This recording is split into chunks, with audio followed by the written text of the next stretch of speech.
Assalamualaikum warahmatullahi wabarakatuh. Waalaikumsalam warahmatullahi wabarakatuh. Alhamdulillah, salawatu ala rasulillah, la hawla wa la quwwata illa billah.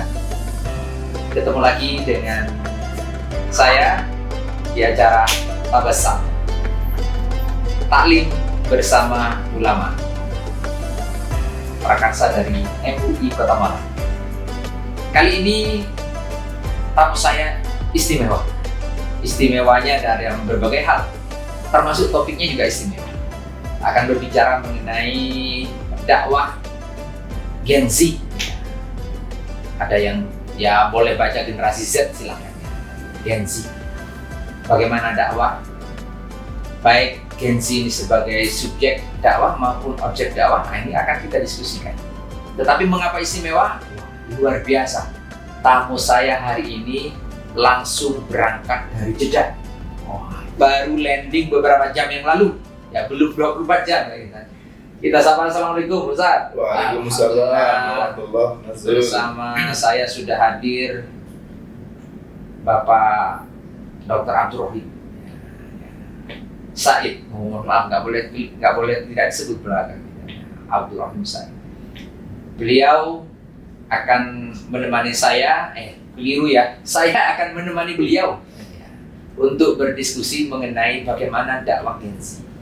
Baik dakwah Gen Z ini sebagai pelaku dakwahnya maupun sasaran dakwah. Kita langsung saja. Ustaz. Oke. Pertama tentu saja. Ya berapa landing tadi? Jam 20. Jam 20. Oh berarti betul saya belum 24 jam ya. Ini saya, mengapa saya istimewa dan menurut saya tadi istimewa karena saya sekarang podcast dikelilingi banyak malaikat. Karena dibawa oleh beliau yang baru saja pulang umroh. Mudah-mudahan mabrur.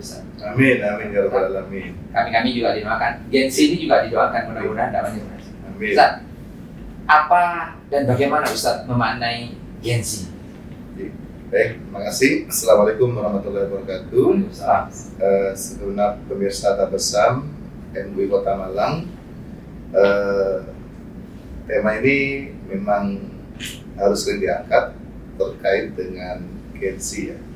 Kalau sebelumnya kita mengenal istilah generasi milenial, yang sekarang ini kita sudah berhadapan dengan sebuah era generasi Gen Z atau generasi Zoomer, yaitu generasi yang lebih unggul dari sebelumnya. Dan nanti akan ada lagi namanya generasi Alpha.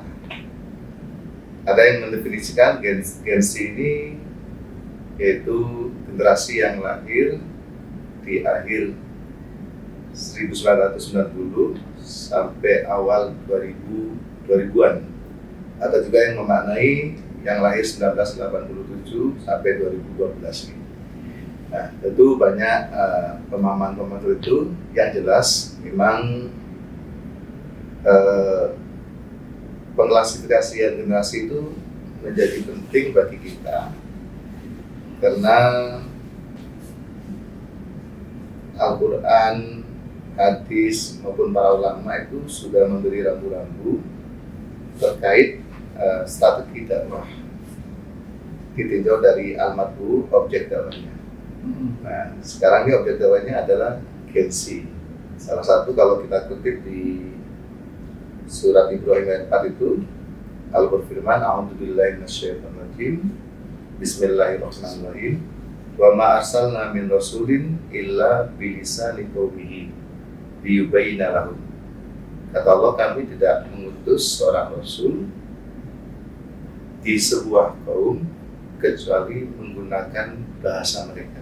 Harus menyesuaikan dengan supaya zamannya. Supaya bisa memberi penjelasan kepada mereka. Nah, sini maknanya luas.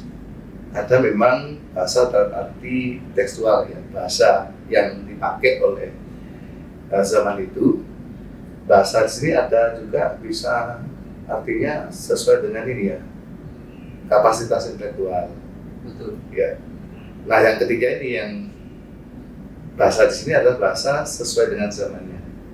Nah, ini zaman sekarang ini zaman Gen Z ya.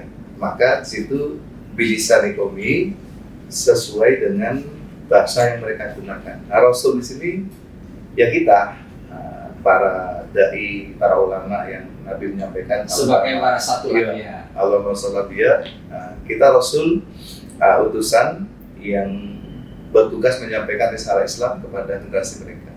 Maka kita harus mengerti bahasa mereka, ya, istilah-istilah mereka, atau mungkin pendekatan-pendekatan yang harus disesuaikan dengan mereka. Dengan kata lain bahwa pendakwah, dai, ulama itu tidak boleh tidak mengikuti perkembangan zaman, begitu. Betul. Jadi lebih lanjut ya, kita ya sebagai orang yang lebih senior, saya lahir di 73, Mas Sul masih muda, tahun Saya 78. 78 ya. Ya. Ini kan harus mengetahui, kalau dulu kan kita milenial ya. Nah, sekarang Gen Z itu seperti apa? Di dalam beberapa literasi disampaikan bahwa generasi Z ini mereka memiliki banyak pilihan sumber informasi. Ya, nyata kan ya. Nyata mereka lahir itu sudah ada HP. Iya. Terus fitur-fitur di HP ataupun tampilan tayangan itu bermacam-macam. Nah, mereka banyak memiliki pilihan. Kalau kita, zaman saya pilihan itu hanya televisi, itu pun ada TVRI. Iya. Nah ini sekarang Hitam putih kadang-kadang. hitam putih. Nah ini banyak pilihan yang mereka miliki untuk mendapat informasi. Nah ini tentu berpengaruh pada karakter. Lalu yang kedua, perlu diingat pemirsa bahwa generasi Z ini mereka memiliki keterbatasan di dalam memfilter informasi itu. Karena Ya. pengaruh teknologi. Iya, teknologi yang begitu cepat, yang terus bertubi-tubi masuk ke memori mereka. Nah, sehingga mereka kesulitan mana yang benar, mana yang sahih, mana yang sesuai. Mereka kesulitan. Apalagi sudah ini lintas negara ya, sudah tidak ada batas-batas teritorial ya. Nah, ini salah satu yang kita khawatirkan. Yang kedua ini, mereka memiliki keterbatasan untuk memfilter informasi yang mereka miliki, banyak kesempatan, banyak cara itu. Nah, ada yang ketiga lagi, Mas Sul, Iya.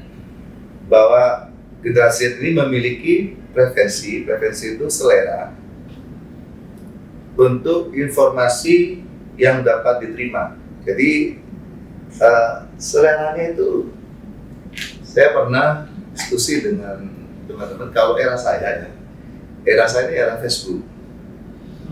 Setelah saya milenial, terus Gen Z ini ternyata sudah lebih banyak ke Instagram. Nanti apalagi dia? Iya. Mungkin sekarang TikTok ya. Dan banyak lagi. Banyak lagi. Nah, ini memang beda. Kalau tak lihat di Facebook itu memang usia-usia saya. Tapi begitu Instagram, begitu cepat ya. Nah ini selera mereka sudah ke situ, sehingga ini juga menjadi pertimbangan di dalam kita menyusun strategi dakwah. Betul. Maka harus disesuaikan apa yang sering mereka lihat. Kita harus muncul di situ, walaupun sekilas. Iya. Jadi dakwah pun harus juga pakai algoritma gitu ya. Benar. Bahwa apa yang kemudian sering digunakan, sering diakses dan macam-macam, para pendakwahnya harus mengerti apa kebutuhan-kebutuhan daripada Gen Z ini, sehingga dakwahnya kita terarah sesuai sasaran, begitu Ustaz. Benar. Ada yang keempat, ini yang terakhir ya.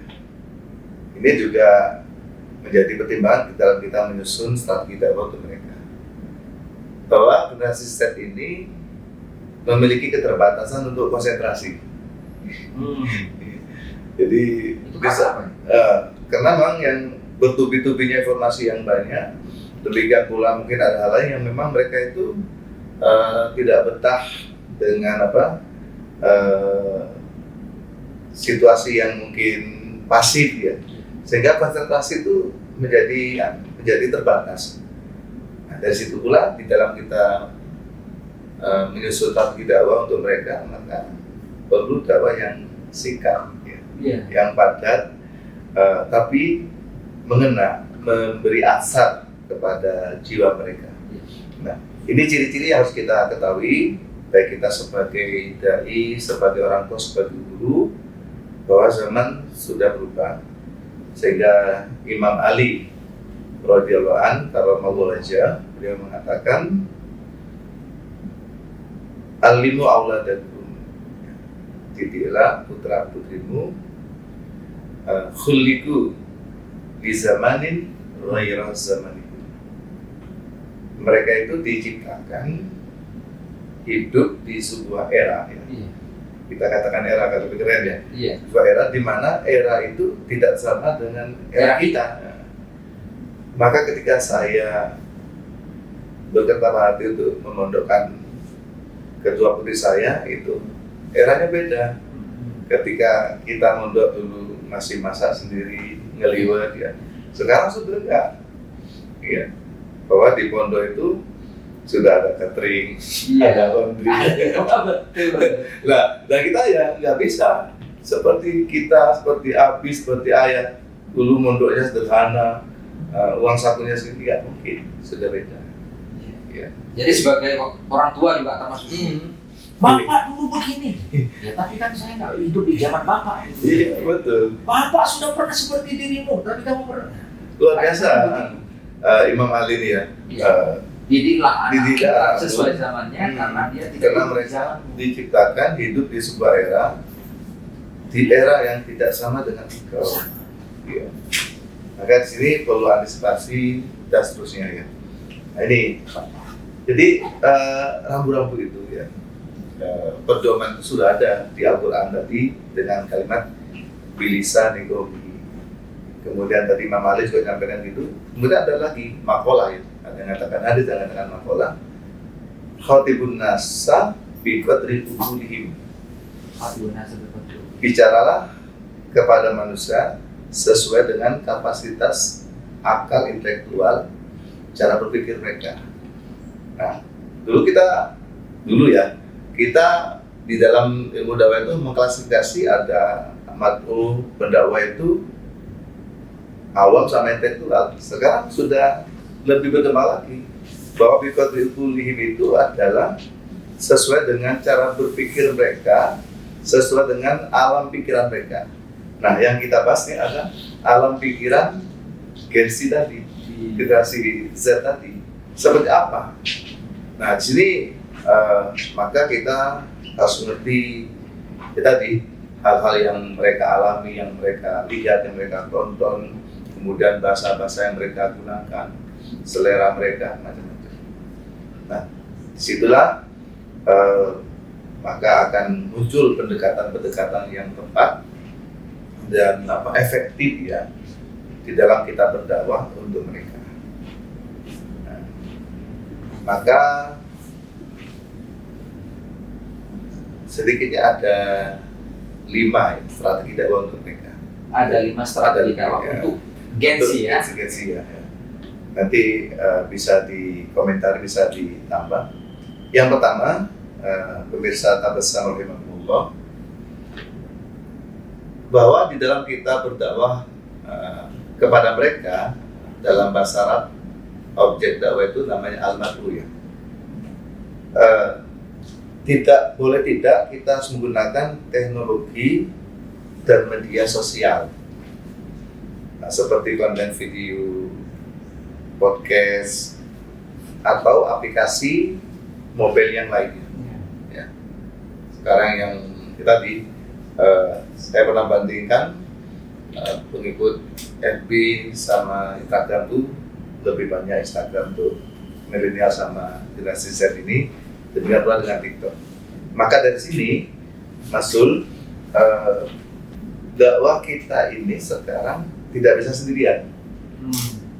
Saya misalnya sedikit memiliki ilmu agama ya, walaupun sangat terbatas, itu tidak memiliki kemampuan teknologi, IT, terus untuk medsos, sehingga saya punya konten, punya peluru, tapi alat untuk menembakkan peluru itu saya nggak punya. Yang saya punya adalah alat yang tradisional, seandainya ditembakkan itu tidak efektif. Maka saya butuh mas-mas IT. Ya termasuk kita ini ya.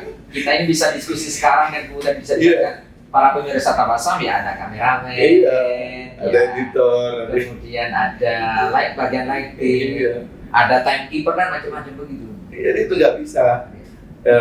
Ya ada satu dua tapi sangat terbatas. Sehingga ada teman-teman tuh, saya punya teman ya, memaksakan diri untuk dakwah dengan medsos tapi tidak melibatkan orang lain. Sehingga dia syuting di depan HP dengan gaya yang kaku, tidak menjiwai. Tentu yang mendengarkan dan yang like itu ya hanya satu dua, karena nggak melibatkan kompetensi lain. Karena nggak bisa. Ya sama dengan kita di Masjid Ulama ini kan nggak semua ulama kan. Iya betul. Ada dokter juga nih. Ada dokter, ada apa? Ada ibu-ibu ya. Administrasi. Macam-macam. Nah itu. Jadi yang pertama ini bahwa menggunakan teknologi dan medsos itu menjadi sebuah keniscayaan jika kita ingin dakwah kita itu tembus kepada mereka. Kalau nggak lewat saja, lewat. Tidak. Kalau kita begitu bikin konten dakwah terus langsung ayat misalnya ya lewat sana. Jadi itu yang pertama. Kalau cuma langsung ayat mereka tinggal Google. Bisa di skip aja. Maka kita harus masuk ke mereka dulu. Iya, jadi memang harus ada tim IT yang bikin itu benar. Makanya teman kita alhamdulillah banyak teman-teman Mobilek itu para kita itu sudah punya official ya apa namanya. Sekarang itu juga berbagi pahala. Iya, berbagi pahala. Pahala dakwahnya termasuk kamera. Jadi bukan hanya penceramahnya saja. Iya, betul. Tapi pernah nyampaikan jadi ketika ada yang berjihad ke perang Uhud apa Khaibar itu ya, itu kan Nabi nyampaikan kepada individu laki-laki yang tidak berangkat tapi menjaga keluarga dari yang berperang itu pahalanya sama dengan ibu-ibu yang menjaga putra-putri para pejuang yang maju ke medan peperangan itu pahalanya sama. Jadi sama dengan ini. Jadi yang dikatakan yang dikatakan pendakwah itu bukan yang di mimbar tapi yang menyiapkan segala sesuatunya sehingga terwujud sebuah momen di mana itu menghadirkan sekian massa untuk dijadikan saudara dakwah itu pahalanya sama bagi tugas nih. Jadi itu. Dan sekarang IT penting dan melibatkan pihak lain. Itu yang pertama. Yang kedua, menyediakan waktu dan ruang untuk diskusi dan dialog dengan generasi Z ini yang berkaitan dengan agama. Artinya pendekatan doktrin ya itu kurang efektif. Tapi harus dialog, ya. Harus diskusi sehingga mereka itu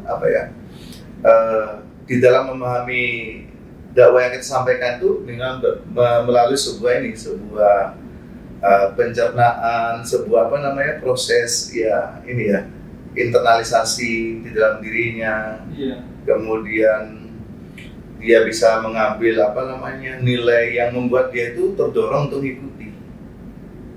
Jadi nggak cukup ayo sholat, tapi kita perlu bicara kenapa kita harus sholat, apa pentingnya sholat. Jadi itu, tapi dengan bahasa-bahasa mereka. Sehingga kita lihat di YouTube atau di medsos itu banyak mobil kita itu yang luar biasa penggemarnya, karena mereka memang bisa menggunakan bahasa mereka. Bahkan non muslim pun, misalnya contoh yang sebut Gus Idam misalnya, Bagum, yang kemudian katanya jamaahnya disebut garangan semua, tapi kan tetap setia gitu ya, karena pendekatannya menyentuh mereka. Jadi perlu dialog, perlu diskusi. Jadi nggak bisa harus gitu, tetapi perlu penyadaran, perenungan, internalisasi sehingga mereka mengetahui makna manfaat dari apa yang kita sampaikan terkait dengan materi dakwah tadi. Iya. Itu yang kedua. Yang ketiga sekarang. Yang ketiga, menyediakan pendidikan dan program-program untuk mengenalkan dan memahamkan generasi Z ini terkait dengan ajaran agama. Nah di sini sudah mengarah ke ini ya, ada mungkin formal, informal atau semi formal. Maka di sini kayaknya memang pemirsa Tabasam yang bergelut dan serius di dunia pendidikan sudah harus berpikir tentang kurikulum yang mereka siapkan untuk mengajar generasi Z ini. Iya. Jadi kurikulumnya, kemudian metodenya di dalam pembelajaran. Jadi memang harus ini menyikapi dunia sudah berubah. Kembali ke tadi, khotibun nasa biqadri, bahwa yang diajar di lembaga ini adalah anak-anak generasi Z yang kurikulumnya harus disesuaikan, pendekatannya harus disesuaikan dengan memperhatikan ciri-ciri tadi yang mereka sudah agak susah konsentrasi, kecuali dengan cara-cara yang menurut mereka itu menarik atau membuat mereka itu lebih aktif. Perlu kreativitas Iya, kreativitas tidak bukan sebagai pendengar saja. Iya. Jadi itu yang ketiga. Kemudian yang keempat, pemirsa Tabasam yang dimuliakan Allah, kita sebagai dai atau sebagai pendidik atau orang tua memfasilitasi kegiatan-kegiatan yang berkaitan dengan keagamaan untuk mereka. Kalau tadi pendidikan ya, nah, ini memang perlu kita membuat event-event yang bisa membuat mereka tertarik, komunitas generasi Z ini mau. Iya. Nah, ini terkait event ya, atau mungkin bentuk kegiatannya. Ada juga kan yang mungkin kalau diajak ke masjid ya, mereka maunya hanya pas ini ya, sholat Jumat atau waktu. Tapi untuk kajian-kajian itu mereka nggak mau. Jadi habis sholat ya wirid itu pulang, kan. Tidak mau dengarkan kultum. Nah, itu kira-kira apa yang membuat mereka tertarik? Nah, ini perlu difasilitasi. Apa mungkin mereka itu perlu kajian di luar ruangan? Yang suka seni, yang suka outbound misalnya. Bagaimana outbound kata mereka? Tapi muatannya Islami. Iya, Islami. Ya. Jadi ini perlu kreativitas memang. Nah, maka di sini akhirnya kembali ke tadi ya, dakwah kita tidak bisa fardiyah, tapi harus jama'i ya. Iya. Jadi nggak bisa sendiri ya, tapi memang melibatkan banyak pihak ya. Dan saya yakin ustadz-ustadz yang kita ada di mana, di medsos itu, baik itu dalam bentuk YouTube, kemudian ada Reel, ada lagi TikTok, itu ustadz tuh hanya menembakkan saja, tapi alatnya ya teman-teman IT yang mereka tidak dikenal namanya, tidak diketahui wajahnya, tapi pahalanya jangan khawatir, malaikat raqib sudah melengkap. Sudah melengkap. Dan malaikat tidak akan pernah salah. Tidak pernah salah itu ya. Lengkap oleh malaikat. Dan kamera jadi saksi nanti. Betul. Jadi saksi. Kamera ini digunakan untuk ada ketika Nabi menyampaikan, ketika beliau membaca surat Az-Zalzalah, Yaumaidin tuhadisu akhbar, pada hari itu bumi menceritakan kabarnya. Tapi bertanya pada sahabat, apa yang diceritakan oleh bumi pada saat itu? Ternyata bumi mengatakan kepada manusia bahwa pada saat manusia itu di atas bumi, mereka melakukan apa? Kata bumi, fa'alta kada wa kada, fi waqtin kada wa kada. Bukankah panjenengan itu tuh melakukan ini di atas saya di waktu ini? Sama kamera ini juga gitu. Bukankah hari ini jam sekian panjenengan pegang kamera untuk sebuah konten dakwah? Nah, luar biasa. Jejak digitalnya aja bisa direkod gitu ya. Iya. Apalagi kemudian catatan malaikat. Baik, kena waktu terbatas, saya lanjutkan. Yang kelima, Ustaz? Yang kelima ini tetap ya, di dalam Islam itu yang namanya uswah itu menjadi hal penting. Artinya kita sebagai dai, sebagai orang tua, sebagai yang dituakan, sebagai pendidik itu memberikan contoh, dan kita menjadi inspirasi bagi mereka, inspirasi positif bagi mereka untuk melakukan hal-hal yang positif sesuai dengan ajaran agama. Jadi makanya guru yang sukses kan guru yang memberi inspirasi ya. Iya. Bagaimana ketika mereka melihat kita yang ya menuju atau ikhtiar jadi orang baik, lalu mereka mau mendalami kita. Jadi tetap uswatun hasanah itu menjadi hal penting. Maka di sini pemirsa Tabassum, maka orang-orang yang senior harus jadi contoh para juniornya. Orang tua menjadi uswah bagi anak-anaknya, demikian pula guru menjadi uswah bagi murid-muridnya dan seterusnya. Terakhir Ustaz, Jenengan kan ini sebagai guru. Iya. Sementara siswanya itu santri-santrinya itu Gen Z semua. Gini. Ada nggak tantangan-tantangan yang kemudian bisa share pengalaman? Oh iya, baik, makasih. Ini saya lebih melihat ke ini yang terakhir tadi. Tantangannya itu mereka sulit konsentrasi. Iya. Jadi HP ini menjadi satu hal yang seperti pisau ya, bisa bermanfaat, bisa berbahaya. Jadi di sekolah itu sampai HP itu diatur sedemikian rupa. Pagi habis tadarus, HP dikumpulkan, terus pulang diambil. Kecuali ada pembelajaran yang memang menggunakan HP. Nah ini sudah sesuai ya. Begitu ada pembelajaran membutuhkan HP, guru sadar kalau yang diajar itu adalah dengan set HP diambil, dipinjam, sebentar dikembalikan. Karena mengantisipasi sulit konsentrasi tadi, maka ketika pelajaran itu tidak membutuhkan HP, maka HP dikumpulkan. Karena ada kadang-kadang di masjid itu ya, waktunya wiridan mereka itu generasi set ini ya, pegang HP tak kira buka Al-Quran atau mungkin apa, tapi yang lain tulisan wiridan itu atau dikit-dikit ternyata main game. Jadi wiridan kok goyang-goyang gini. Ternyata lagi balap mobil ya. Jadi salah satu tantangannya. Nah, dari sini makanya kita tidak bisa mengekang mereka sepenuhnya, tetapi juga tidak bisa melepas mereka sepenuhnya. Maka teori layang-layang itu jadi penting. Iya, ada kalanya diolok, ada kalanya ditarik gitu ya. Terakhir Mas, supaya tuntas ya. Baik pemirsa Tabassum, yang keenam strategi dakwah yang harus kita lakukan terhadap generasi Z ini adalah menumbuh kembangkan minat dan hobi-hobi positif dan produktif bagi generasi ZI. Untuk apa? Agar mereka bisa membentuk jati diri yang baik. Nah, di sini lah pasti semua ada bakat, ada hobi, yang kadang-kadang hobi itu harus disalurkan. Maka kita harus bijak ya, harus bijak sehingga anak kita sangat mungkin berbeda dengan kita secara keilmuan, secara profesi dan seterusnya. Ada juga yang mungkin sama karena mungkin memang disetting dan kebetulan sesuai ya. Nah, maka di situ hobi-hobi, kompetensi yang ada, potensi yang dimiliki oleh anak itu harus dibantu untuk dikembangkan.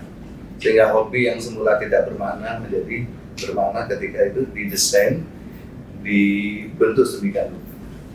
Itulah 6 strategi. Luar biasa.